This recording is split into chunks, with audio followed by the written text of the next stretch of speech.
Bismillahirrahmanirrahim. Assalamualaikum warahmatullahi wabarakatuh. Alhamdulillahi rabbil alamin.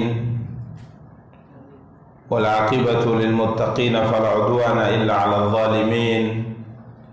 Asyhadu an la ilaha illallah wahdahu la syarika lah. Wa asyhadu anna Muhammadan abduhu wa rasuluh. Salawatu rabbi wa salamuhu alaihi wa ala alihi wa ashabihi wa man ihtada bihadihi wa istanna bisunnatihi ila yaumiddin wa sallama tasliman katsira, amma ba'du. Ikhwani wa akhawati kaum muslimin, kaum muslimat, rahimani wa rahimakumullahu jami'an. Alhamdulillah, puji dan syukur senantiasa kita ucapkan untuk Allah subhanahu wa ta'ala. Salawat beserta salam semoga senantiasa dilimpahkan oleh Allah untuk junjungan dan panutan kita Nabi Allah yang mulia Muhammad sallallahu alaihi wasallam. Ikhwani wa akhawati kaum muslimin, kaum muslimat, rahimani wa rahimakumullahu jami'an. Biidznillah, pada kesempatan yang berbahagia kali ini kita akan kembali mencoba untuk melanjutkan pembacaan kitab Sunan At-Tirmidzi karya Imam Abu Isa Muhammad Ibnu Isa Ibnu Sawrah At-Tirmidzi rahimahullahu ta'ala, di mana pada pertemuan yang lalu kita telah sampai pada pembahasan bab ke-41, nomor hadis 55. Hadis dari Umar bin Khattab radhiyallahu anhu, dia berkata, telah bersabda Rasulullah sallallahu alaihi wasallam, man tawadda'a fa ahsana al-wudu'a summa qala asyhadu an la ilaha illallah wahdahu la syarika lah wa asyhadu anna Muhammadan abduhu wa rasuluh Allahumma ja'alni minat tawwabina waj'alni minal mutatahhirin futihat lahu thamaniyatu abwabil jannah yadkhulu min ayyiha sya'a. Barang siapa yang berwudu, fa ahsanal wudu, kemudian dia melakukan wudu tersebut dengan sempurna, dengan baik, kemudian dia berkata setelah selesai wudu, asyhadu an la ilaha illallah, aku bersaksi bahwa tidak ada sesembahan yang berhak disembah selain Allah, wahdahu la syarikalah, tidak ada sekutu baginya, dan aku bersaksi bahwa Muhammad adalah hamba dan utusannya. Ya Allah, ya Tuhanku, jadikanlah aku termasuk di antara orang-orang yang bertaubat, dan jadikan aku termasuk di antara orang-orang yang bersuci. Maka akan dibukakan untuknya 8 pintu surga yang ia dipersilahkan hendak masuk dari manapun. Ini hadis terakhir yang telah kita jelaskan pada pertemuan yang lalu, bagaimana keutamaan wudu dengan baik, wudu dengan sempurna, kemudian keutamaan daripada doa yang dibaca setelah wudu, ya, atau zikir yang dibaca setelah wudu, ya, ucapan syahadat asyhadu an la ilaha illallah wahdahu la syarikalah wa asyhadu anna Muhammadan abduhu wa rasuluh Allahumma ja'alni minat tawwabina wa ja'alni minal mutatahhirin. Dibukakan untuknya 8 pintu surga, dan dia dipersilahkan untuk masuk dari salah satu di antara 8 pintu ini yang ia kehendaki. Sebagaimana kita jelaskan pada pertemuan yang lalu bahwa 8 pintu surga ini semuanya memiliki keistimewaan, keutamaan tersendiri. Ya, ada pintu salat, ada pintu zakat, ada pintu puasa, ya, ada pintu jihad. Ya, pintu-pintu ini memiliki keistimewaan tersendiri. Namun di sini tidak disebutkan futihat lahu samaniyatu abwabil jannah yadkhulu min ayyi yasha. Ya, tidak disebutkan, bagaimana kita jelaskan bahwa semua pintu memanggilnya. Tapi atau semua pintu memperebutkannya. Dia hanya dipersilahkan untuk memilih salah satu di antara 8 pintu ini. Dan pada pertemuan yang lalu telah kita jelaskan ada sebuah keistimewaan yang lebih tinggi dari ini. Jadi bukan sekedar dipersilahkan untuk masuk dari pintu manapun yang ia kehendaki, akan tetapi pintu-pintu itu sendiri yang berebutan, ya, menawarkan dirinya kepada seorang hamba agar dialah yang terpilih atau dialah yang dimasuki oleh hamba ini. Ya, sampai pada tingkat berebutan. Dan itu disabdakan oleh Nabi kita yang mulia sallallahu alaihi wasallam yang telah kita bacakan pada pertemuan yang lalu, di mana Nabi kita yang mulia sallallahu alaihi wa alihi wasallam menjelaskan tentang orang-orang yang akan dipanggil oleh pintu-pintu tersebut. Ya, wahai hamba Allah, masuklah dariku karena sungguhnya aku lebih baik. Kemudian Abu Bakar radhiyallahu taala mengatakan, sungguhnya setiap orang yang masuk surga ya Rasulullah, ya tentunya akan masuk dari salah satu di antara 8 pintu itu. Namun adakah seseorang yang diperebutkan? Mungkin bahasanya demikian, diperebutkan, di mana semua pintu mengharap agar dia masuk darinya, dipanggil oleh semua pintu. Pintu zakat memanggilnya, pintu salat memanggilnya, pintu jihad memanggilnya, pintu puasa juga memanggilnya. Semua pintu memperebutkan hamba ini. Adakah orang yang seperti itu ya Rasulullah? Maka Nabi sallallahu alaihi wasallam mengatakan ada, dan saya berharap engkau termasuk dari mereka. Yani Abu Bakar radhiyallahu taala, Abdullah ibnu Abi Quhafah, Abdullah bin Uthman. Ya, beliau adalah manusia terbaik setelah para nabi dan rasul. Ya, manusia terbaik setelah para nabi dan rasul. Jadi kalau kita lihat dari kedudukan kemuliaan, dari kedudukan kebaikan manusia dari zaman Adam sampai hari kiamat nanti, maka orang yang paling terbaik masuk dalam daftar urutan pertama adalah para nabi dan rasul. Kemudian setelah mereka, yang paling baik dan paling utama adalah Abu Bakar, Abdullah bin Uthman atau Abdullah ibn Abi Quhafah radhiyallahu taala anhuma.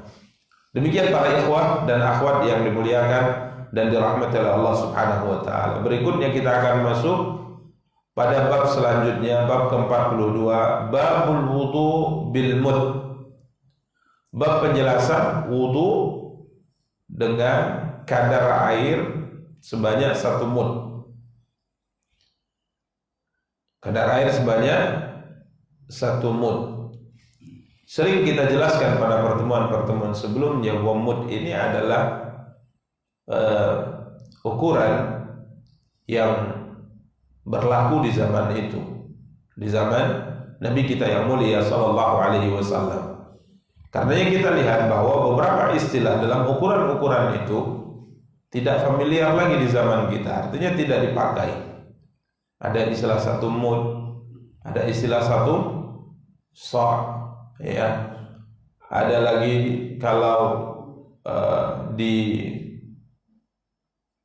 dikaitkan juga dengan misalnya pertanian, ada istilah 1 wasak, 1 wasak, 2 wasak, 3 wasak.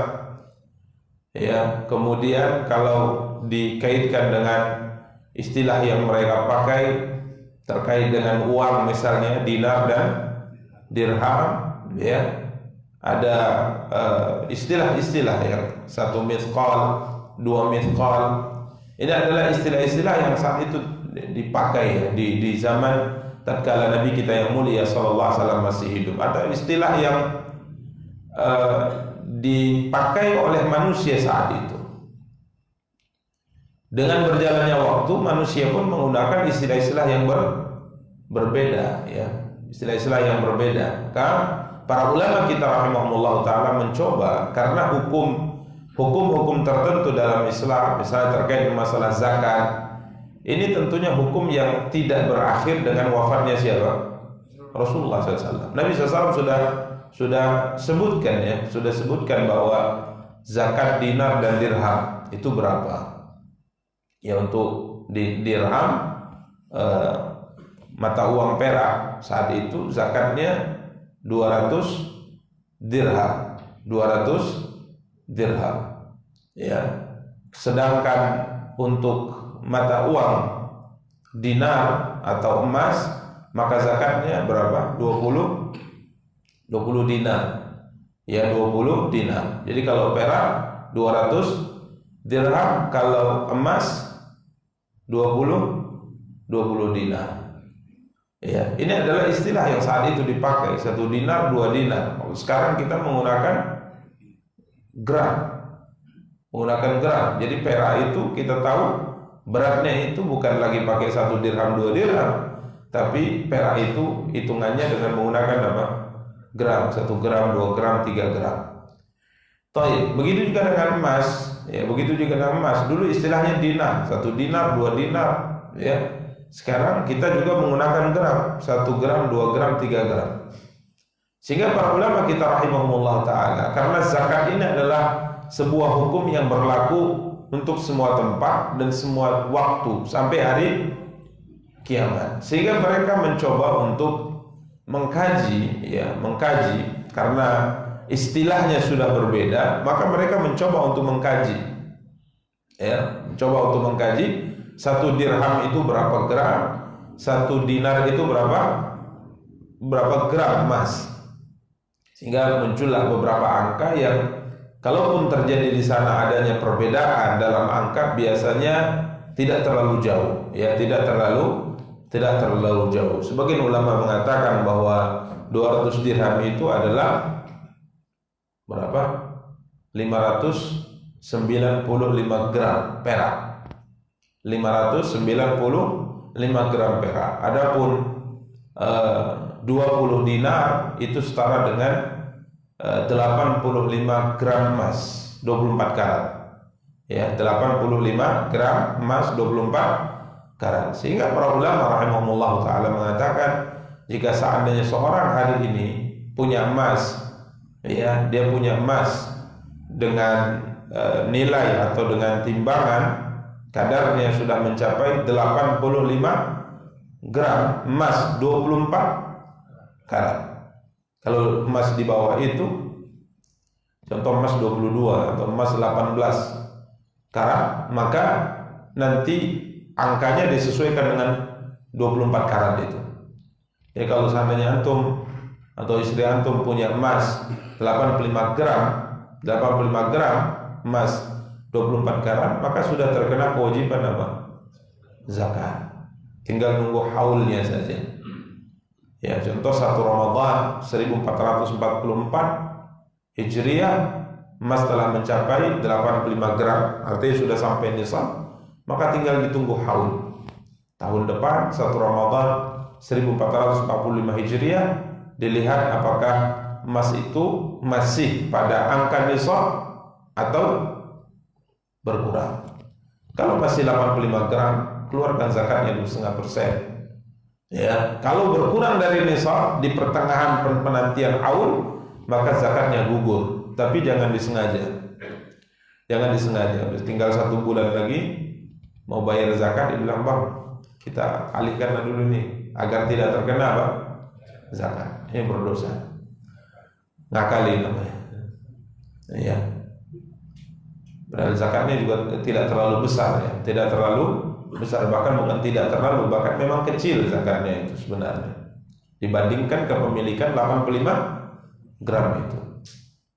Tapi kalau ia bertambah dalam perjalanan haul 85 gram di awal tahun, sudah mencapai nisab, kemudian di perjalanan alhamdulillah istri kita mungkin dapat rezeki, dia beli lagi dan beli lagi, sampai di akhir tahun gramnya sudah mencapai 150 gram. Maka dikeluarkan zakatnya bukan dari 85 tapi dari 150 gram. Ini istilah ya, 1 dinar, 2 dinar, 1 dirham, 2 dirham yang ada pada zaman itu. Begitu juga terkait dengan pertanian misalnya. Terkait dengan pertanian, ya, mereka pakai istilah 1 wasak 5 wasak. Rasulullah SAW bersabda, setiap hasil pertanian dari jenis-jenis hasil tani yang terkena padanya kewajiban zakat, tidak ada kewajiban zakat kalau kurang dari 5 wasak.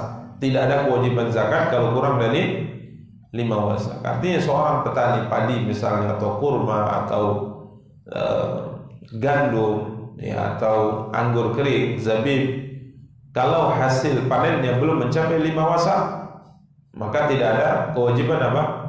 Zakat. Tapi para ulama kemudian mengkaji 1 wasak itu sebenarnya berapa kilogram. Karena sekarang kita juga menggunakan istilah itu, ya.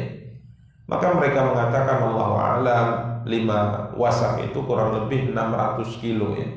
Ada yang mengatakan 612, ada yang kurang dari itu, ada yang lebih dari itu. Ini karena para ulama mencoba mengkaji terkait dengan istilah dulu yang dipakai itu sebenarnya sekarang kadarnya berapa kalau kita kaitkan atau kita samakan dengan istilah di zaman kita. Begitu juga ada istilah 1 mud, 2 mud, ada istilah 1 sa', 2 sa'. Ini karena terkait dengan zakat juga.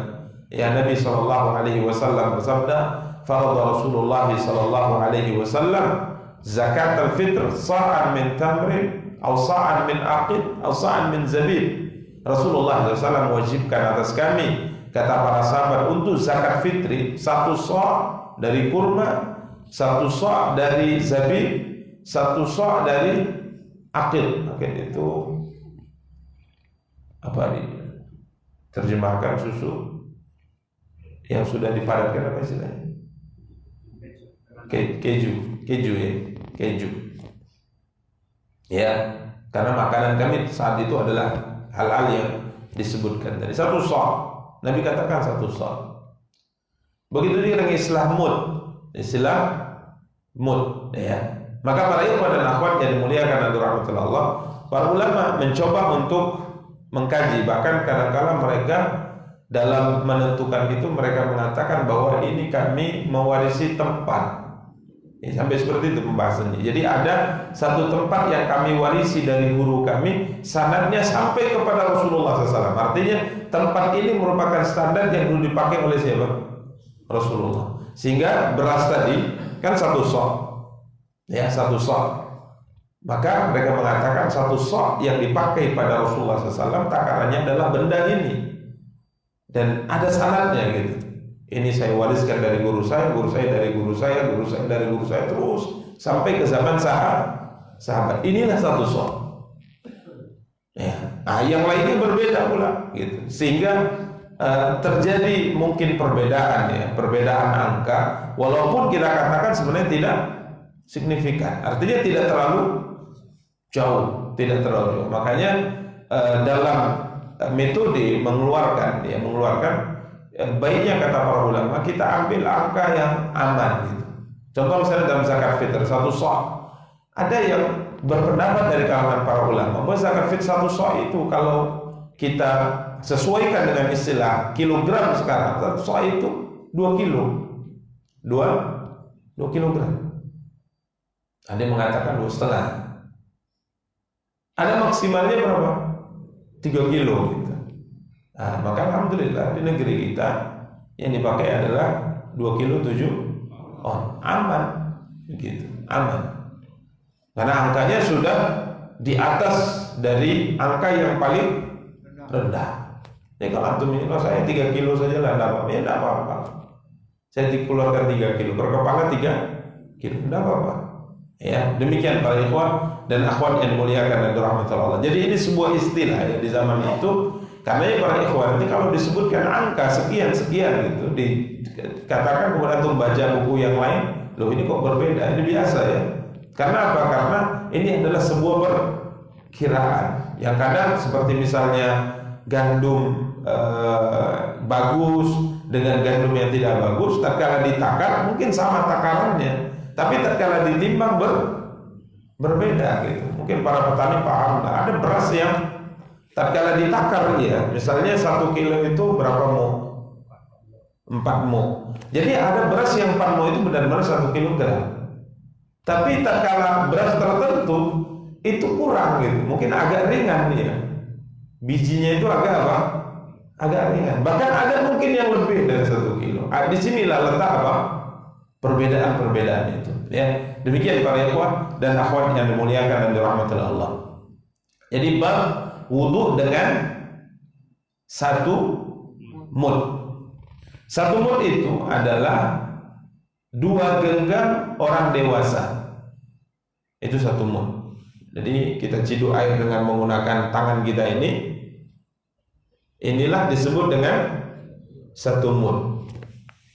Ya, ini genggam kita satukan, kemudian kita ciduk. Inilah satu mud. Kalau kita sekarang air menggunakan istilah apa? Liter. 1 liter, 2 liter. Ya, atau 1 liter ya. 1 liter, 2 liter. Karena kita orang apa? Orang Medan. Taib. 1 liter, 2 liter. Taib. Ini ukuran sekarang. Taib, 1 mud itu sebenarnya berapa liter? Nah, ini jadi masalah ya. Karena setiap tangan berbeda. Setiap tangan berbeda. Sehingga sebagian para ulama mengatakan 1 mud itu dalam sebagian hitungan itu kurang dari setengah liter. Kurang dari setengah liter. Ada yang mengatakan setengah liter pas. Ada yang mengatakan setengah liter lebih. Nah, gitu. Ini perbedaan ya, perbedaan di kalangan para ulama. Jadi itulah istilah 1 mud, itu apa istilahnya ini? Jadi 1 ciduk lah ya. 1 ciduk atau 2 genggam tangan yang disatukan orang yang dewasa. Ya, demikian para ikhwah dan akhwat yang memuliakan dan dirahmati Allah. Ini 1 mud. Ini istilah 1 mud. Ya boleh juga kalau pulang ditimbang saja. Ditimbang di liter dia, genggaman antum itu sebenarnya berapa? Ya. Baik.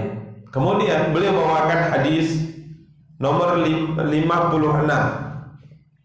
Hadis sahabat Safinah radhiyallahu taala anhu, anna Nabi sallallahu alaihi wasallam kana yatawaddau bil mud wa yaghtasilu bis sa'. Adalah sesungguhnya Nabi sallallahu alaihi wasallam beliau berwudu dengan menggunakan air sejumlah 1 mud. Jadi kadarnya hanya 1 mud. Itu yang dipakai oleh Nabi sallallahu alaihi wasallam, dan beliau mandi janabah dengan menggunakan air sebanyak 1 sa'. 1 sa' 4 mud. 1 sa' itu berapa? 4 mud. 1, 2, 3, 4. Itu 1 sa'. Yang kita sebut tadi kalau pakai kilogram, 1 sa' berapa? Ada yang mengatakan 2 kilo, 2,5, 27 sampai 3 kilo. Baik. Kalau 2 kilo misalnya, itu berapa liter? Liter. 50 liter. Ya. Betul ya? Saya nggak tahu ya. Ya, taruhlah disebut 2 liter, misal. Berarti benar, ya kan? Hitungan ulama mengatakan 1 mud itu berapa? Setengah liter. Ya, ini kalau hitungan minimal. Hitungan apa? Minimal. Tapi ada yang mengatakan 1 sa' itu bukan 2 kilogram, tapi 2,5 atau 27 atau 3 kilo. Berarti lebih dia liternya. Jadi kurang lebih seperti itu ya para ikhwah dan akhwat yang dimuliakan dan dirahmati Allah. Jadi taruhlah mandi dengan menggunakan 2 liter. Cukup. Hah? Cukup nggak? Perlu dicoba ya? Sabu-sabu aja. Hah? Sabu-sabu aja. Sabu-sabu ya? Santai. Taruhlah 3 liter. Ya, taruh 3 liter. Ya sebenarnya cukup tidaknya itu kan tergantung kebiasaan. Nah kita biasanya 1 bak, ya nggak akan cukup. 1 bak itu nggak puas, masuk juga di baknya ya kan, berendam karena panas.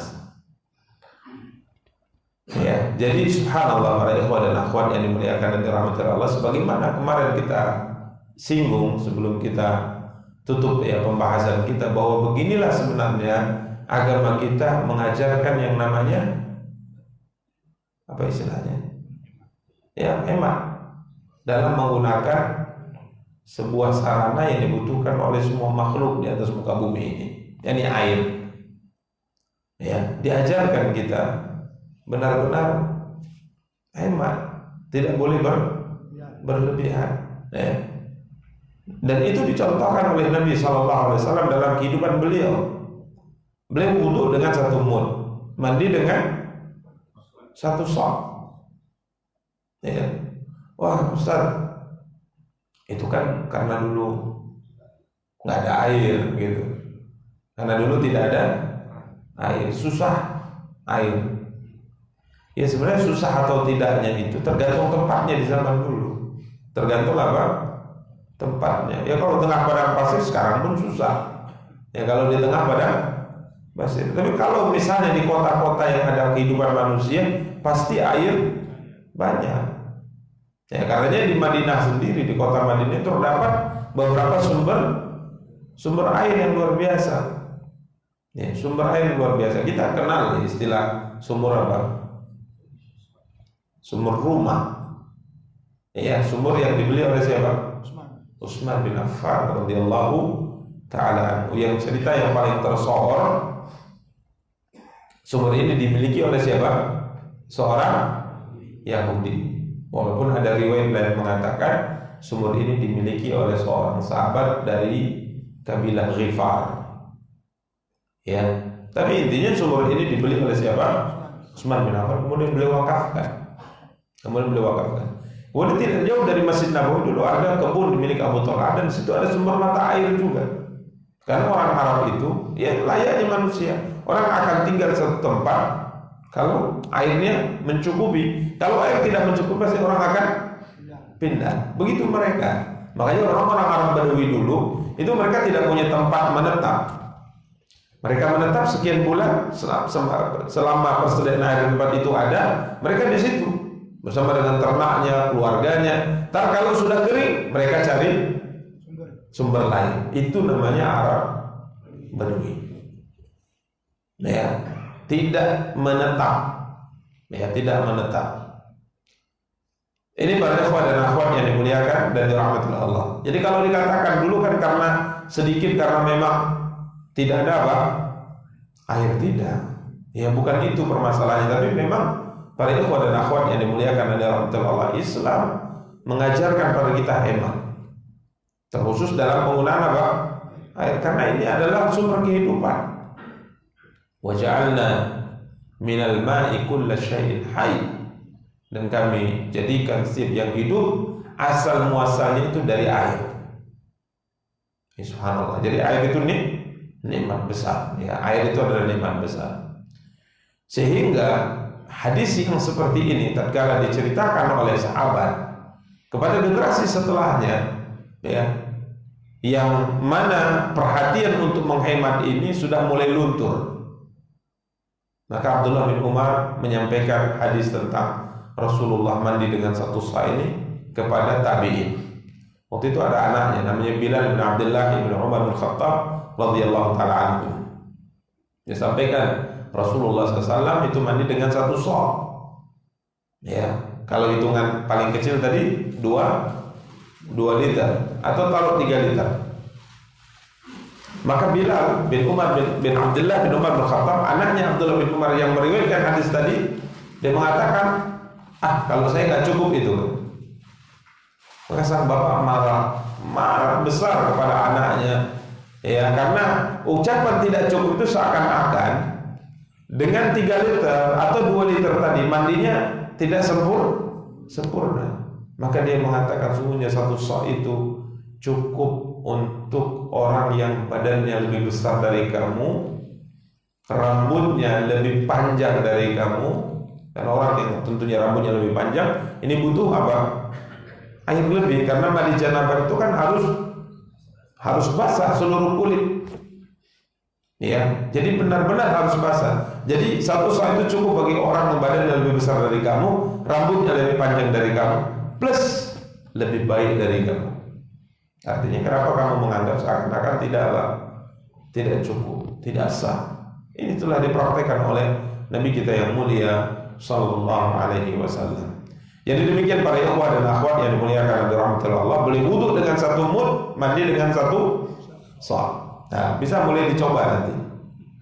Ya, mulai dilatih. Ya, kalau merasa belum sempurna, masih ada persediaan satu bah lagi ya. Tapi dicoba. Ini satu mud kurang lebih sekian. Coba saya wudhu dengannya, satu sa' sekian. Coba saya mandi dengannya. Ya, demikian para ikhwan dan akhwat yang dimuliakan dan dirahmati oleh Allah Subhanahu wa taala. Wa hakadha ra'a ba'du ahli al-ilm al-wudu'a bil mud wal ghusla bis sa'. Dan beginilah pendapat sebagian para ulama agar dianjurkan wudu dengan satu mud dan mandi dengan satu sa'. Ya. Qala Syafi'i wa Ahmad wa Ishaq, berkata Imam Syafi'i, Imam Ahmad, Imam Ishaq, laisa ma'na al-hadits 'ala tauqit. Hadis ini tidak dipahami pembatasan. Artinya wudu itu tidak boleh lebih dari satu mud, tidak boleh kurang dari satu mud. Bukan itu maksudnya. Mandi tidak boleh lebih dari satu sa', tidak boleh kurang dari satu sa'. Bukan itu maksud hadis. Paham ya? Jadi jangan salah ya, jangan salah. Artinya yang kita mengatakan kalau wudu lebih dari satu mud berarti nggak boleh, atau kurang dari satu mud berarti tidak boleh. Mandi dengan lebih dari satu sa' tidak boleh, kurang dari satu sa' tidak boleh. Bukan ini maksud hadis. Annahu la yajuzu aktsar minhu wa la aqall min. Jadi tidak bisa dipahami, tidak boleh lebih, tidak boleh kurang. Ya, tapi dipahami wa huwa qadru ma yakfi. Ini membahas terkait dengan kadar air yang cukup waktu itu dipakai oleh siapa? Rasulullah SAW. Ya, artinya sebagaimana disebutkan tadi, Islam mengajar kepada kita hemat dalam menggunakan apa? Air. Jadi kalau seandainya misal setengah mud sudah sempurna, sah nggak wudunya? Sah wudunya, tapi janganlah pula sekedar sahnya ini gitu. Padahal dia tidak sempurna sebagaimana telah kita jelaskan pada pertemuan sebelumnya. Ya. Demikian para ikhwan dan akhwat. Misal satu sa' kita pakai sampo, cukup? Ya nggak cukup. Ya, keluar masih berbusa ya, keluar masih berbusa. Ya tergantung kondisi lah, tergantung apa kondisi ya. Demikian para ikhwan dan akhwat yang dimuliakan dan dirahmati oleh Allah Subhanahu wa taala. Apalagi kadang-kala misal seorang pekerja ya, mandi dengan satu sa', kerja berat itu, baru turun dari sawah. Turun atau naik? Naik ya. Kalau turun lagi kerja. Selesai dia membajak di sawah ya, kemudian mandi dengan satu sa', kira-kira bersih kan? Nah, kondisi berbeda-beda. Makanya hadis ini tidak dipahami sebagai batasan. Ya, sebagai apa? Batasan. Intinya kita sama-sama memuliakan, menghormati nikmat yang Allah berikan kepada kita, sehingga kita benar-benar hemat ya, menggunakan secukupnya. Bahkan mungkin bisa diistilahkan sepantasnya. Ya, tidak berlebihan. Demikian para ikhwah dan akhwat yang dimuliakan dan dirahmati Allah Subhanahu wa taala. Berikutnya bab ke-43. Babun majaa fi karahiyatil israfil ma'. Bab penjelasan tentang dibencinya, makruh Hukumnya al-israf fil ma', berlebihan di dalam menggunakan apa? Air. Terkait dengan berlebihan, sebenarnya semuanya tercela ya. Bukan hanya dalam menggunakan apa? Air. Semua yang namanya berlebihan itu tercela. Karena Allah SWT berfirman, wa kulu washrabu wa la tusrifu. Makan dan minumlah kalian dan jangan berlebihan. Allah silakan makan, silakan minum, nikmati yang Allah berikan kepada kalian, tapi jangan berlebihan. Ya, bagaimana berlebihan makan dan minum itu butuh pembahasan apa? Khusus ya. Ya Allah alam, kita lihat sekarang makan dan minum kita sudah apa? Berlebihan. Bukan berlebihan pada kadar. Itu jelas ya. Perut kita cukup 2 piring misalnya, kita hantam 5 piring. Nah, ini jelas berlebihan ya. Cukup 1 gelas, kita hantam 3 gelas. Berlebihan.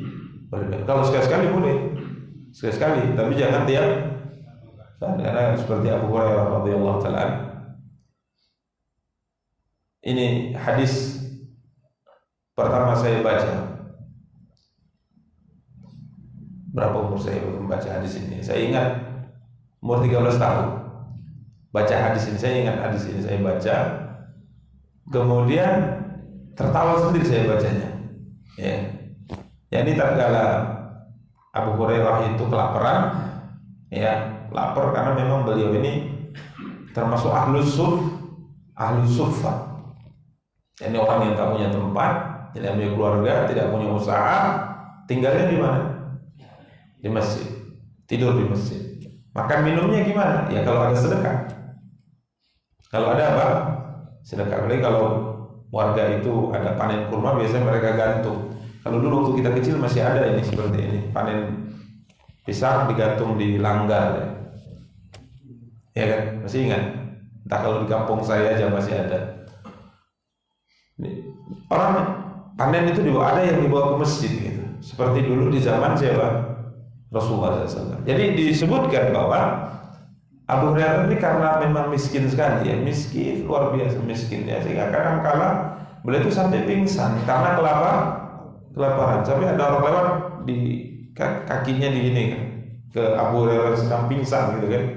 Ini kerasukan ya, kemasukan jin katanya. Padahal kata Abu Hurairah, aku bukan kerasukan, tapi aku apa? Kelaparan gitu. Makanya kadang-kala kalau ada orang yang tiba-tiba seperti kerasukan, ya jangan dianggap kerasukan dulu. Jangan-jangan kelaparan. Sudah makan belum gitu? Kasih makan dulu, insya Allah sehat. Kalau di ruqyah nggak sehat-sehat ya. Karena masalahnya itu bukan jin, masalahnya adalah lapar, lambung yang bermasalah gitu. Jadi mengatakan kerasukan ini. Padahal demi Allah saya nggak kerasukan, saya nggak gila, nggak kerasukan. Tapi saya apa? Lapar kata Abu Hurairah. Itu sering terjadi. Sehingga tatkala beliau menjabat sebagai seorang gubernur, beliau punya sapu tangan halus. Kemudian tatkala beliau ingusan, saya ingusan gitu ya. Lihat Abu Hurairah, buang ingusnya di mana? Di kain yang mahal gini. Dia ingat masa lalunya bagaimana. Akhirnya jabatannya jadi apa? Gubernur. Maka takdir itu nggak ada yang bisa membayangkan. Jadi bisa aja untuk jadi presiden, bisa aja kan, bisa saja. Tapi jangan berharap, karena jauh sekali ya, jauh sekali. Taib. Sampai suatu hari dia lapar, cari gimana lah cara supaya bisa makan nih. Jadi takutnya pingsan lagi kan gitu kan. Akhirnya lewat Abu Bakar, dia mengatakan, Abu Bakar tunggu dulu. Abu Bakar, apa tafsir ayat ini? Siang hari panas nih. Dia tanya tentang ayat Al-Quran. Abu Bakar bilang lagi sibuk banyak. Abu Hurairah, dia pergi. Padahal maksud Abu Hurairah itu kalau ditanya tentang ayat panas-panas, ke rumah aja yuk. Penjelasannya kemana? Ke rumah. Ya saya jawab, panas kayak gini Abu Hurairah, nah di rumah saya jelaskan, dia ikut saya. Abu Bakar kan beruang orangnya. Nah kalau di rumah kan minimal kasih air minum, ada kurma gitu maksudnya. Jadi maksudnya bukan ingin menuntut ilmu. Dia pahamnya ayat itu, tapi ya kan nggak mungkin Abu Hurairah lapar kali, Abu Bakar lapar saya kasih saya makan, malu kan? Maka dia kata, ayat ini bagaimana Abu Bakar? Sibuk saya pikir Abu Bakar, tak berhasil katanya. Lewat Umar bin Khattab. Umar, ayat gini-gini, kata Umar, sibuk saya, gak ada kesempatan pikir, gak berhasil. Lewat Rasulullah. Tatkala Nabi lihat wajah saya, kata Abu Hurairah, Nabi sudah tersenyum. Kata Rasulullah, Nabi paham ya, ini orang lapar nih kan gitu ya. Kata Rasulullah, ini yang buat saya tertawa sampai akhir hadis saya tertawa bacanya. Kemudian subhanallah, Nabi mengatakan, Abu Hurairah ikut saya. Ikut. Akhirnya ikutlah ke rumah. Alhamdulillah dapat ini kan gitu kan. Masuk ke rumah Rasulullah SAW, silahkan duduk Abu Hurairah, duduk. Kemudian Nabi ke belakang. Nabi tanya pada istrinya, ada minum? Ada makanan? Nggak ada, cuma susu satu kendi atau mungkin satu ceret gitu. Oh katanya. Kemudian dibawa Abu Hurairah, berhasil ada, walaupun cuma air susu dibawa Nabi. Kemudian Nabi selalu mengatakan, Abu Hurairah, ya Rasulullah gitu, silakan gitu kan. Pergi dulu ke masjid, balik ke masjid, panggil teman-temanmu di sana. Wah, sedikit panggil Nabi. Aduh, gawat nih. Disebutkan dalam hadis, Abu Hurairah mengatakan, terbetik dalam pikiranku, kalau aku manggil mereka datang, pasti aku akan melayani mereka. Karena aku yang diperintah untuk apa? Mengundang. Dan kalau saya layani mereka, pasti saya terakhir ini. Habis lah ini. Dia sudah, ini orang lapar ya. Tapi ya adalah perintah Rasulullah, apa boleh buat? Nggak berani bilang, aku minum dulu lah Nabi, nggak. Ada yang mengatakan, adalah karena diperintah Nabi, panggil semuanya Abu Sufyan. Datanglah mereka semua duduk. Benar saja yang diperkirakan Abu Hurairah. Apa kata Rasul? Abu Hurairah, ambil itu bejana, berikan ke mereka satu persatu. Bismillah. Satu persatu. Ya, Anda membayangkan saat itu gimana perasaan Abu Hurairah itu. Dia yang pertama kali dapat, ya kan? Dia lapor, dia disuruh manggil, dia disuruh ngasih minum, dilihatnya gitu. Ya. Mungkin kalau iman sekualitas kita mengatakan, nggak benar Nabi ini, masuk orang itu dulu kan gitu kan. Tapi terus sampai akhirnya ini mukjizat Rasulullah ya. Itu susu tidak habis. Sampai akhirnya susu tadi kan berputar sampai ke tempat duduk Rasulullah. Maka Nabi pegang, kemudian Nabi lihat wajahnya. Nabi pegang, Nabi lihat wajah saya. Nabi tersenyum. Kawan sudah bergejolak batinnya luar biasa. Kemudian Nabi katakan, duduklah, minum, baca Bismillah. Bismillah, minum. Sudah ya Rasul. Segan juga kan? Nabi kan belum minum. Sudah, minum lagi. Sudah ya Rasulullah. Nabi katakan minum lagi. Nabi telah mengatakan sudah minum lagi. Silakan minum lagi. Sampai Abu Hurairah mengatakan la ajidullah maslaka. Full. Sudah full, enggak bisa lagi. Ya. Maka barulah Rasulullah minum. Wah, ini pelajaran yang namanya itsar. Mendahulukan orang lain itu diajarkan oleh siapa? Rasulullah SAW. Kalau kita sekarang Assalamualaikum ya, kita selalu berpikir ya, yang penting saya dapat, terserah yang lain dapat atau tidak. Ini itsarnya itu sudah tidak ada. Itsar mendahulukan orang lain terbalik sekarang dalam ibadah. Kalau dalam dunia nggak ada. Dalam ibadah silakan kamu saja. Itu dalam ibadah. Padahal dalam ibadah tercela. Namanya ibadah itu kita berjuang berlomba. Sampai Nabi SAW katakan, kalaupun seandainya mereka harus berundi, maka mereka pasti akan melakukannya. Terkait dengan apa? Ibadah. Tapi kalau dunia, isar itu bagus dalam dunia. Ya udah kamu saja, saya nggak usah. Itu bagus. Ya, itu bagus. Ya, demikian para ikhwah dan akhwat yang dimuliakan dan dirahmati Allah. Jadi para ulama mengambil dari kesimpulan, saat itu Abu Hurairah berlebihan dalam minum sampai dia mengatakan full sudah, nggak bisa minum lagi, sudah benar-benar full. Nah, itu sekali boleh. Mungkin ada minuman yang sesekali kita dapat kan gitu kan, ya silakan puaskan. Tapi keseharian jangan seperti itu, karena itu sudah berlebihan. Jadi sebenarnya berlebihan dalam semua perkara. Bahkan dalam beragama juga nggak boleh berlebihan. Walaupun ini mesti digarisbawahi. Yang dimaksud berlebihan itu apa kan gitu. Jangan ada orang hari-hari sholat berjamaah di masjid udah berlebihan itu beragama. Ya nggak seperti itu. Karena memang itulah perintah. Jadi kata berlebihan, contoh misalnya dalam wudu maksimalnya 3 basuhan, dia lakukan berapa?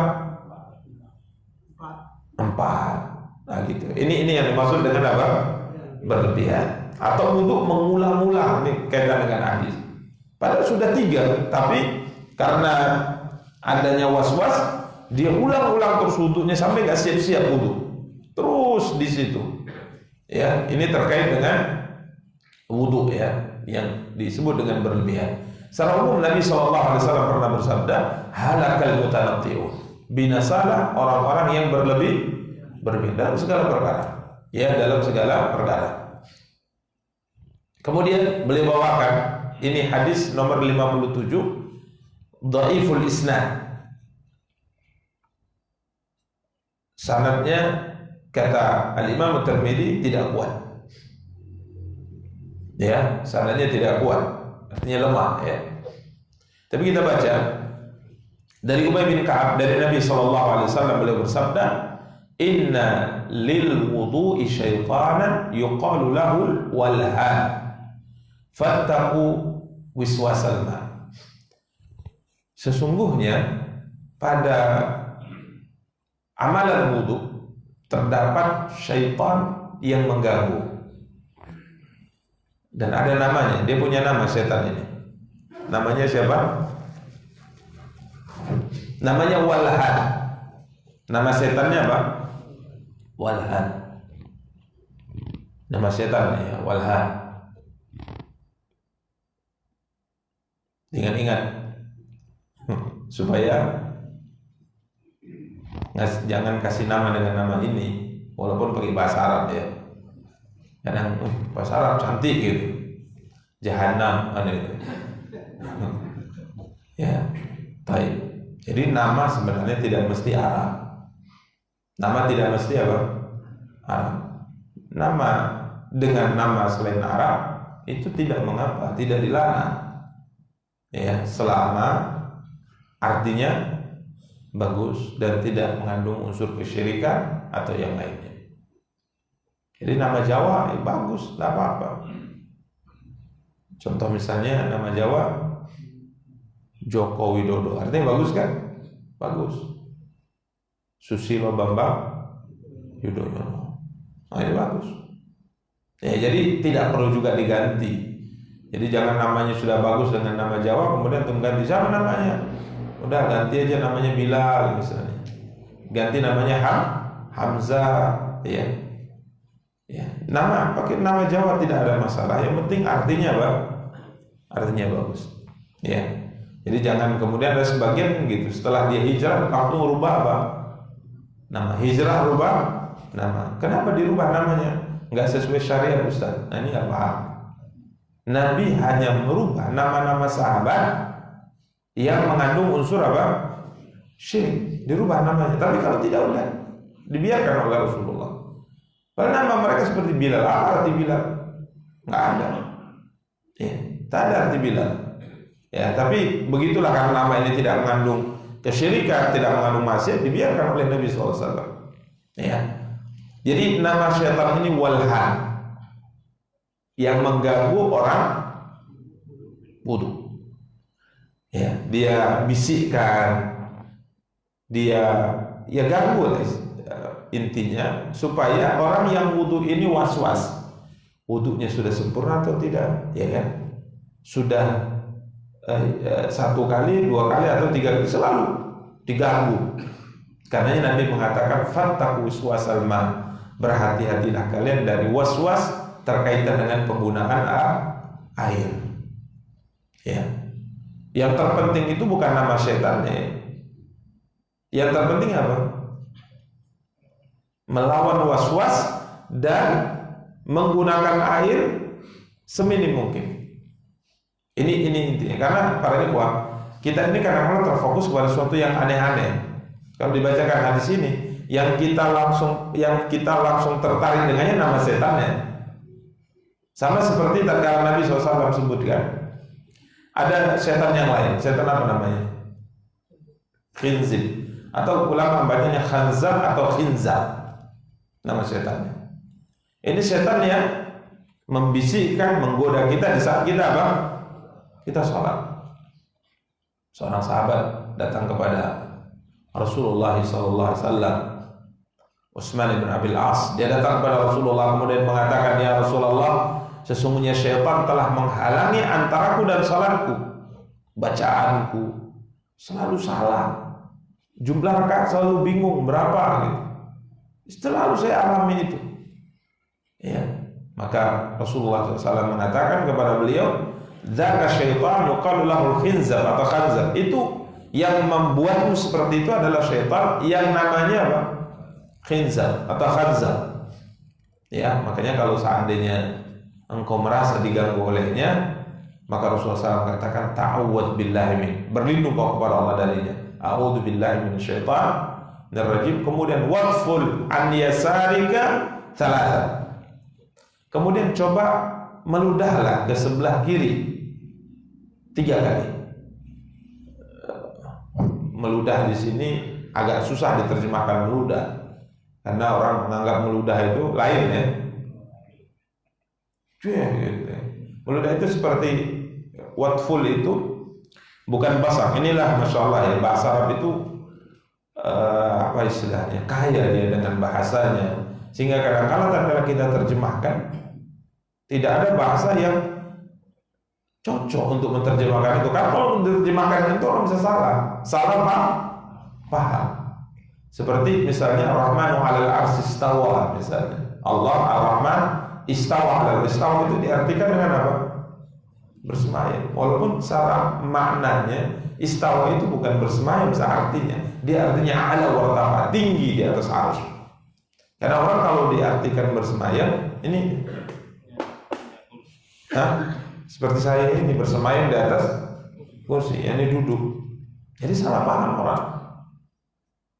Karena bahasa kita untuk mentranslitnya itu memang terlalu apa? Minim dia. Apa namanya istilahnya itu? Kata-katanya itu minim bahasa kita. Sehingga ketika digunakan untuk menerjemahkan bahasa Arab, nggak mencukupi dia. Makanya ada basata, itu benar, meludah, keluar ludahnya. Kalau tamal itu halus dia, seperti mungkin seperti orang meniup gitu, tapi tidak juga meniup. Karena meniup dalam bahasa Arab nafakha, meniup beda lagi. Ya. Jadi Nabi SAW mengatakan, ya meludahlah, tapi dengan ringan. Ya, berapa kali? 3 kali. Jadi ta'awwadz kemudian meludah 3 kali. Maka dilakukan oleh Utsman bin Abil As radhiyallahu taala anhu, fa'adhabahullahu anni. Akhirnya gangguan syaitan khinzab ini hilang dariku. Jadi yang kita ingat langsung nama apa? Setan. Karena kita kan suka yang aneh-aneh gitu. Bahkan sebagian orang ada bertanya, saya mengkaji banyak permasalahan, saya baca, rupanya nama setan ada sekian puluh. Jadi khusus dia cari nama apa? Nama setan. Namanya ini. Sahabat yang mengatakan namanya ini. Ya sebenarnya ini pengetahuan, tapi pengetahuan yang kalau namanya misalnya bukan itu, ya tetap yang namanya setan itu ada gitu loh maksudnya. Artinya mengetahui nama-nama setan tidak terlalu apa? Penting. Bahkan mungkin nggak penting sekali. Yang penting pesan yang ada dalam hadis itu yang harus kita paham. Berhati-hati dari was-was, apakah namanya walha atau namanya yang lain, tapi ada syaitan yang selalu menggoda kita dalam kehidupan sehari-hari. Jadi ini para ikhwah dan akhwat yang dimuliakan dan dirahmati Allah SWT, dimakruhkannya atau dibencinya berlebihan dalam menggunakan apa? Menggunakan air. Jadi sewajarnya gunakan air tadi dan tidak boleh berlebihan. Ya, demikian para ikhwah dan akhwat yang dimuliakan dan dirahmati oleh Allah Subhanahu wa taala. Tapi kalaupun hadis ini lemah, tetap ini sesuai dengan pembahasan yang kita sebutkan tadi, yang namanya berlebihan dalam semua bab itu tercela. Kemudian berikutnya bab ke-44.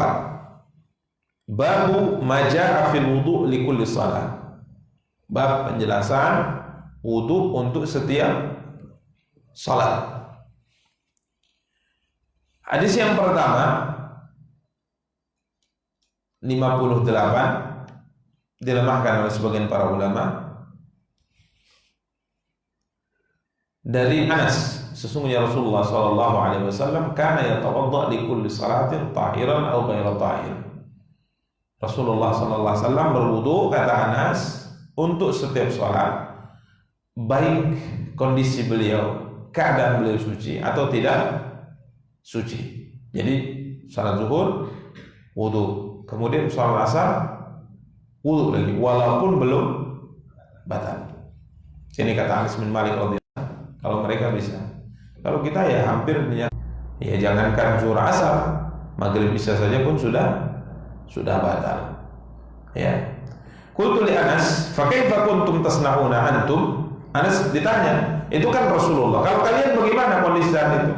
Qala kunna natawaddau wudu'an wahidan. Kami hanya satu kali wudu saja. Kami hanya satu kali apa? Wudu saja. Maksudnya apa? 5 sholat cuma 1 wudu. Oh, hebat nih. Ya, Masya Allah, luar biasa ya. Kalau kita 5 sholat 5 wudu, bahkan kadang 7, karena di pertengahan batal. Nasallallahu alaihi wasallam. Ya Allah, sebagian guru-guru kita tanya, kenapa gitu Ustaz ya? Mereka bilang, ya karena kita banyak makan. Karena kita banyak makan. Ya. Makanya ada sebuah ungkapan, saya lupa ungkapannya, disebut, siapa yang makannya banyak, maka iktikafnya itu bukan di masjid. Iktikafnya di mana? Toilet. Hari-hari kemana? Toilet. Hari-hari ke toilet, hari-hari ke toilet. Baik. Ini para ikhwan dan akhwat yang dimuliakan oleh rahmatullah Allah Subhanahu wa taala. Berikutnya ya, kemudian beliau berkata, Imam Tirmidzi berkata, wa qad kana ba'du ahli al-ilm yara al-wudu'a li kulli salatin istihbaban la 'ala al-wujub. Ya, disebutkan dalam riwayat tadi bahwa Nabi setiap salat beliau wudu. Sebagian ulama berpendapat bahwa berwudu untuk setiap salat, baik suci atau tidak suci. Kalau tidak suci kan wajib hukumnya. Lalu bagaimana kalau belum batal? Hukumnya mustahab. Hukumnya apa? Mustahab. Jadi dianjurkan untuk memperbaharui apa? Wudu, walaupun tidak wajib. Contoh, kita dari selesai sholat maghrib, kita ikut kajian sampai isya, nggak ada batal kita. Ya tidak wajib wudu, tidak wajib apa? Wudu, tapi dianjurkan apa? Wudu, mustahab. Wudu itu mustahab. Tapi kalau batal ya wajib. Ya kalau batal wajib. Demikian para ikhwah dan akhwat yang dimuliakan dan dirahmati oleh Allah Subhanahu wa taala. Kemudian hadis 59, ini juga lemah ya.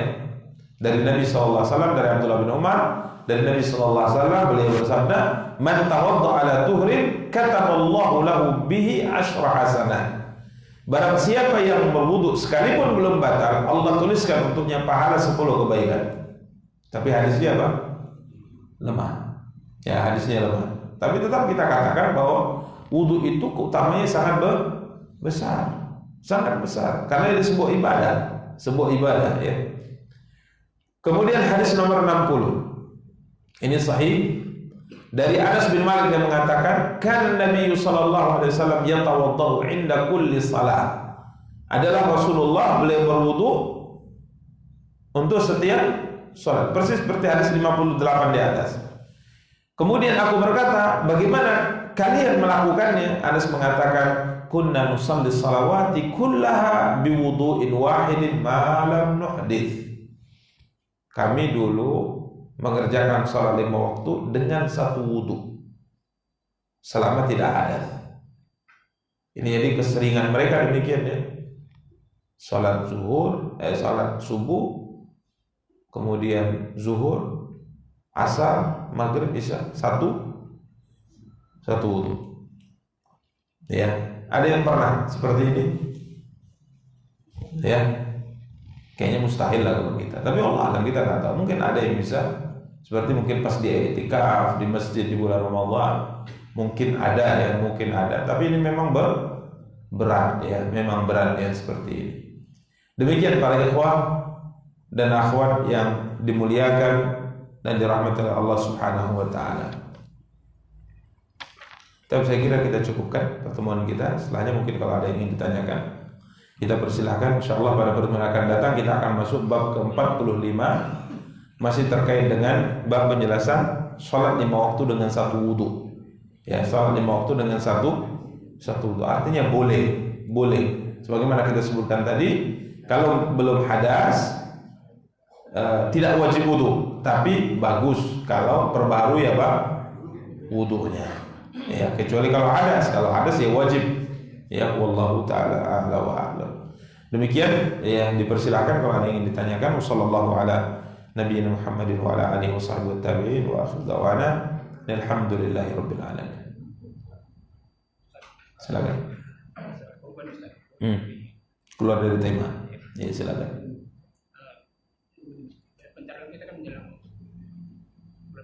Oh, bukan korban perasaan gitu ya, bukan. Fadhal. Semangat untuk berkorban itu. Nah, masya Allah. Misalnya ada sebagian sekolah atau perusahaan yang patungan tapi lebih dari 7 orang gitu, ya. Ada yang patungan 100.000, ada yang 50.000 sehingga dapatkan 1 ekor lembu berkorban. Itu bagaimana hukumnya? Hukumnya boleh-boleh saja, tapi bukan kurban, itu sedekah. Boleh, tidak apa-apa, tapi jangan bahasakan itu kurban.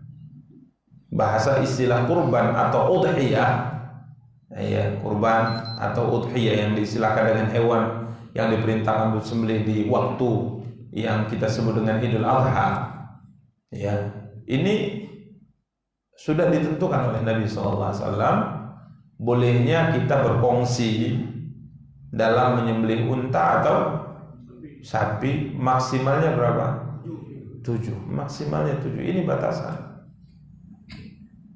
Jadi kalau seandainya kita kurban, udhiyah, ini istilah kurban itu juga bisa diartikan sedekah ya. Artinya kalau kita istilah kurban yang dipahami oleh kita sekarang, kurban di hari raya Idul Adha, itu kalau seandainya orang lebih dari 7 itu nggak kurban. Contoh beli sapi sebagaimana disebutkan, ada sebuah lembaga, sekolah atau perusahaan meminta urunan bahasanya dari karyawan, dari siswa, per orang 100.000, per orang 100.000, ditariklah semuanya, kemudian dapatlah uang senilai yang bisa digunakan untuk membeli seekor sapi. Tapi berapa orang? 150 orang, 200 orang. Ya ini sedekah. Ini bukan, tidak bisa disebut kurban sedekah. Jadi kalau dilakukan ya tidak apa-apa, tapi jangan niatkan apa? Kurban. Jadi sedekah pas Idul Adha, nah itu boleh, tidak apa-apa.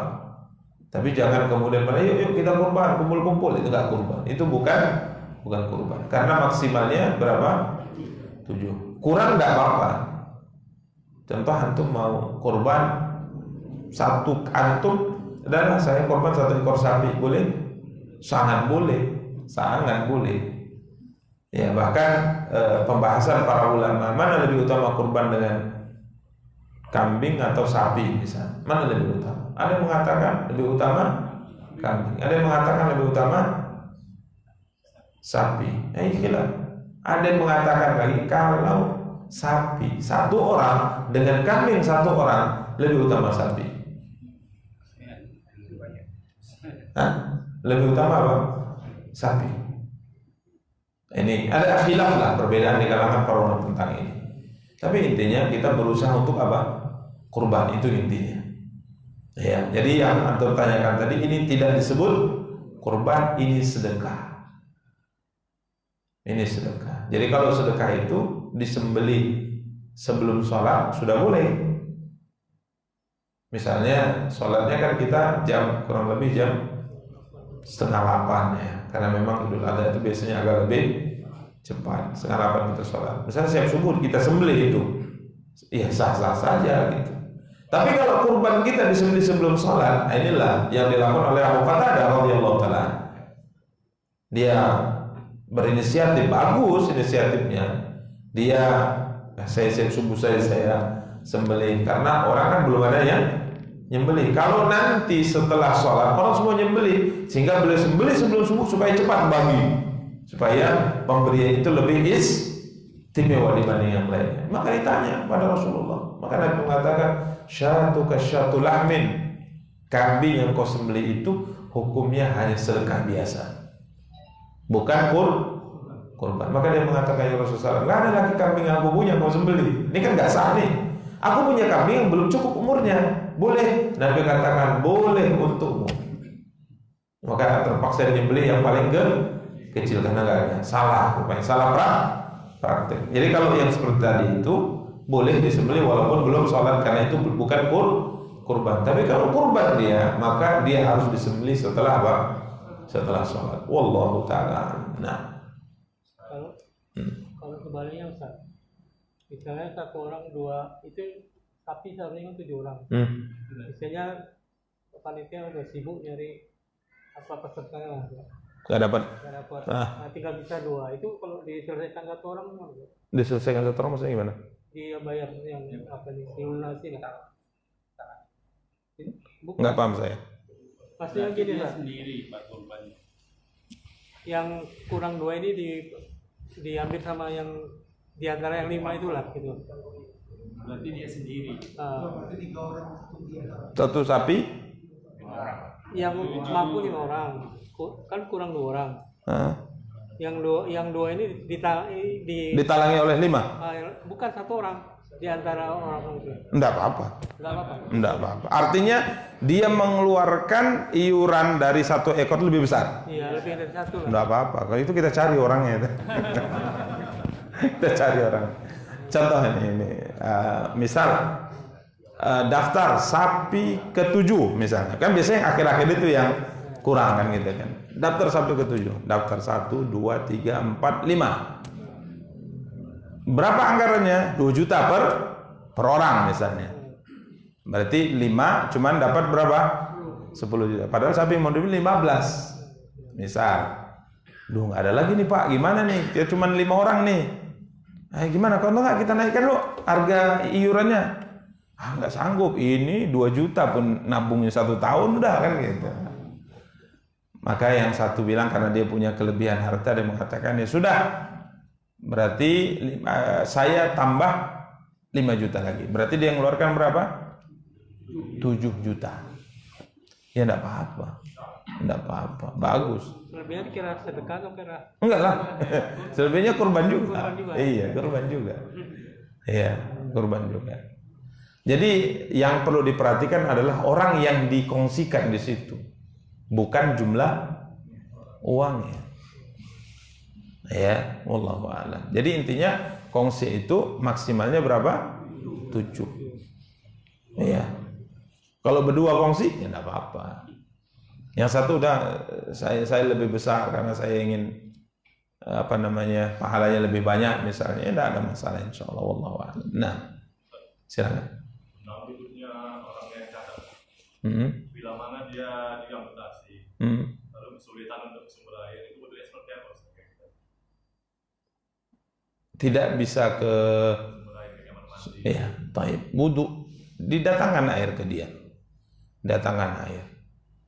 Ya, jadi sebagaimana kita telah sebutkan pada pertemuan sebelumnya bahwa wudu itu tidak harus dengan air yang mengalir, tapi air yang sifatnya itu mengalir. Jadi bukan dia mengalir, tapi sifat air harus mengalir. Dalam artian apa? Dalam artian mungkin diambilkan air yang bisa dia pakai untuk apa? Dia wudu, sekalipun dia mungkin di tempat tidurnya.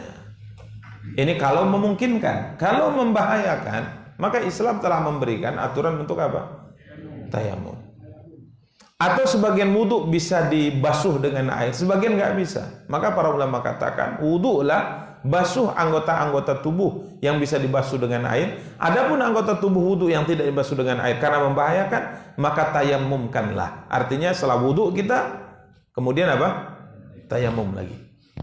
Ya, jadi ini subhanallah kemudian Islam. Jadi kalau tetap tidak bisa berjalan ke kamar mandi karena sakit dan sebagainya, wudu di tempat itu. Kalau tidak memungkinkan juga wudu di tempat itu, silakan apa? Tayamum. Ini wallahu ta'ala alam, demikian yang dijelaskan oleh para ulama kita, wallahu a'lam. Nah. Silakan. Tentang sholat. Ketika sholat salah gerakan ataupun yang lainnya mengucapkan biasanya kan subhanallah ini kalau astagfirullah. Gimana hukum sholatnya? Tidak ada masalah. Artinya hukum sholatnya sah atau tidak? Sah atau tidak gitu? Iya, sah. Selama ucapan itu tidak berkomunikasi kepada orang lain. Kalau berbicara dengan orang, komunikasi ke orang lain batal kalau sengaja. Ya, astagfirullah itu bukan komunikasi kan? Astagfirullah itu adalah ucapan istighfar kita kepada siapa? Kepada Allah. Tapi kalau misalnya teman kita bilang astagfirullah seharusnya subhanallah misalnya, dia bilang ucapkan subhanallah bukan istighfar, batal. Ya sama, karena subhanallah ya, seorang sahabat Muawiyah bin Hakam As-Sulami radhiyallahu ta'ala anhu, ini orang tinggal di lereng gunung Uhud. Ya, beliau datang ke kota Madinah. Ini Badui lah tadi kita sebutkan radhiyallahu ta'ala anhu. Dia ingin menanyakan sebuah masalah yang dia hadapi. Jadi dia punya ternak kambing, digembalakan oleh budaknya. Ketepatan sore harinya sang budak lapor, kambingnya diterkam serigala. Emosi ya kan, tamparnya budak tadi, pak katanya. Nyesel dia, ya Allah, kok kuka-kukaan lah. Seperti akhirnya datang ke kota Madinah, datang khusus untuk bertanya. Sholatlah bersama dengan Rasulullah SAW. Ini sholat berjamaah ini. Kemudian dalam sholat ada orang bersin. Dia sudah belajar orang bersin itu kalau dia sim, kemudian ucapkan alhamdulillah, jawab ya, yarhamukallah, masya Allah. Paham dia di situ. Ya waktu sholat ada yang bersin, sim, sahabat. Alhamdulillah kata sahabat. Dia bilang yarhamukallah. Alhamdulillah itu ngomong nggak? Artinya berbicara nggak? Mungkin kalau apa ya terjemahnya? Komunikasi nggak dengan orang lain? Enggak. Itu pujian kepada Allah. Alhamdulillah, segala puji hanya milik Allah. Itu tidak sedang berbicara, tidak sedang mukhatabah. Itu tidak apa-apa. Sama seperti istighfar tadi, astagfirullah, mohon ampun kepada siapa? Sah sholatnya. Tidak ada masalah orang bersin mengucapkan apa? Alhamdulillah, tak masalah. Tapi tatkala yang mendengar temannya mengucapkan alhamdulillah, dia bilang yarhamukallah, semoga Allah merahmati Anda. Nah, ini udah ngomong nih. Ini komunikasi. Kita sedang berbicara kepadanya, mengatakan semoga Allah merahmatimu. Sehingga yang kedua ucapan yarhamukallah ini yang saat itu diingatkan oleh para sahabat dengan pandangan mata mereka. Saat itu belum dilarang ya melihat ke kanan dan ke kiri. Maka mereka melihat, tapi tidak ngomong. Kalau ngomong ya batal juga kan gitu kan. Kok bilang yarhamukallah kamu salah, ya batal salatnya. Mereka hanya memandangi Muawiyah radhiyallahu ta'ala. Maka si kawan ini malah heboh dalam salat. Namanya orang pedalaman, dia belum tahu hukum. Dia mengatakan wa thukla ummaya malakum tanzuruna ilaih. Celaka ibu kalian semua. Kenapa kalian nengok-nengok aku gitu? Karena bahasa Medannya enggak seru kali kalian kan gitu kan. Soal mana? Akhirnya ribut dia sholat, terjadi keributan dalam sholat. Akhirnya para sahabat memukul-mukul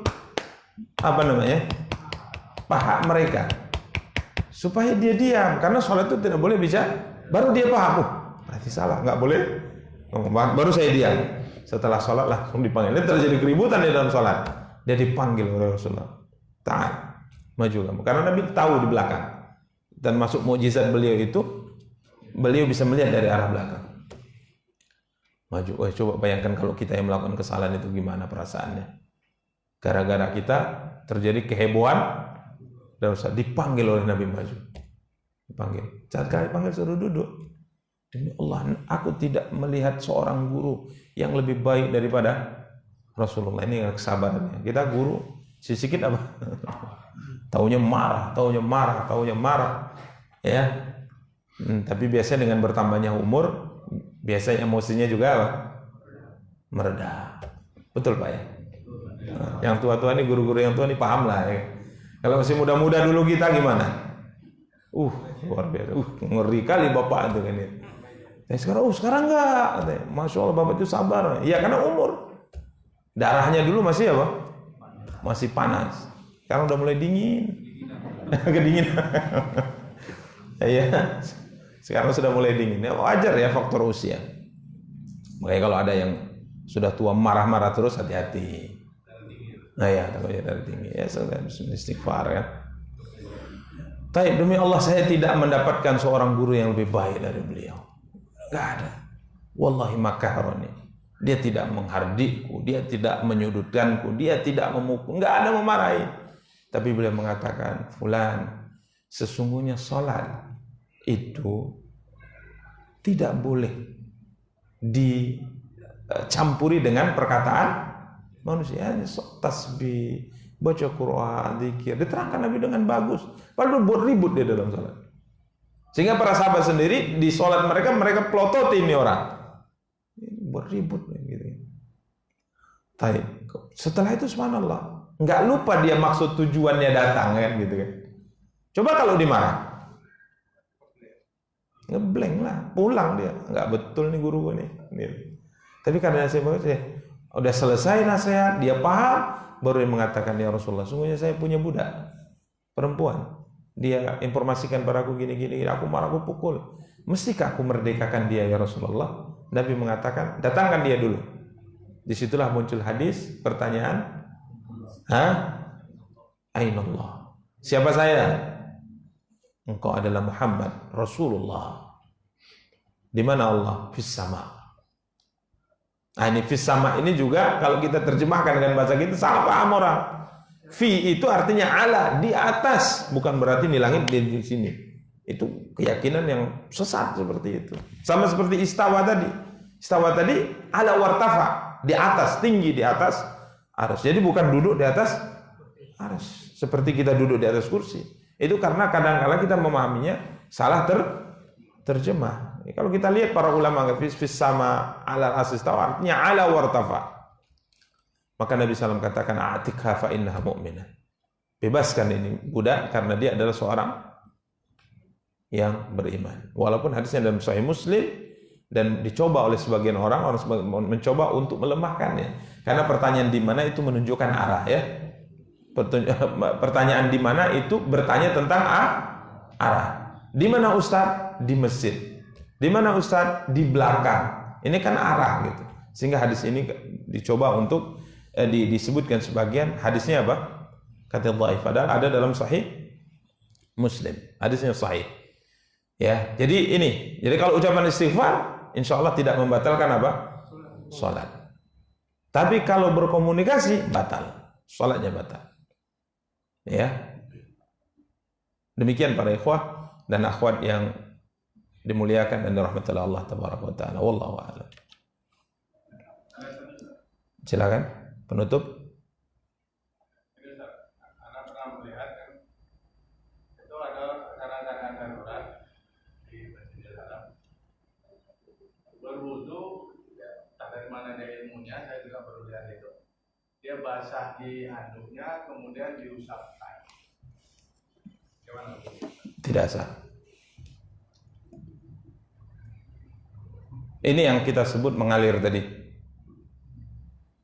Ya, makanya walaupun sedikit tapi ada airnya. Diusapkan. Tapi kalau tisu misalnya,